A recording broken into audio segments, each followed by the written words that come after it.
Okay, so we brought the ring into Blender.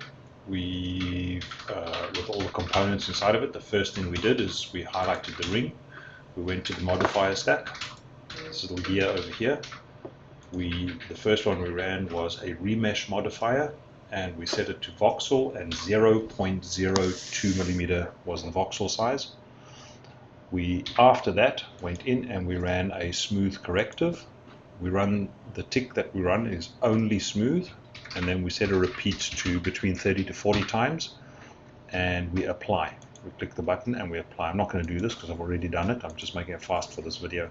So keep reapplying the smooth until you get to the amount of smoothness that you need for this job. And then the final thing you're going to do is you're going to run a decimate. So with the part highlighted, you're going to run a decimate. It's going to tell you what your face count is at the moment. So that's 3.3 million polygons. That's big for Rhino. That's pretty big. It might crash Rhino. On a bigger machine, you might be okay. So I'm going to leave it where it is at the moment so we can show you the export. I'm not going to do that decimate. Highlight the part, go to File, go to Export, go to STL. If you had other items, you would tick the selected item only. Otherwise, if you want to export everything, just go as is. On the desktop, we imported main body. I'm going to go in main body washed, just in case, so we can't mix this up. Main body washed, and we're going to export. All right. In Rhino, we're then going to import that component. Is it finished exporting? Yeah, okay, we finished. So in Rhino, you can bring it back in. I'm going to hide everything that's on these layers at the moment. I'm going to create a new layer. I'm going to call it mesh. And I'm going to work on this layer. I'm going to turn off everything except for the gems. All right, so let's turn it all off. Okay, so there's nothing here except the gems. For these gems, we want to mirror them to the other side of the ring. So we can have a look at what we're doing.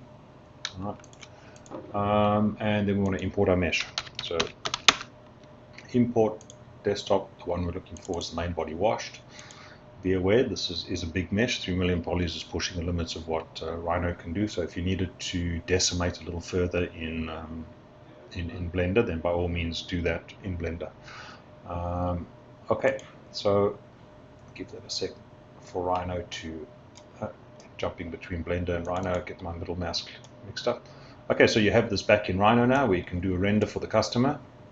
In this case, you'd be laying some stones out on these surfaces over here with some beads maybe to show the customer what that's going to look like. And then, yeah, you're done.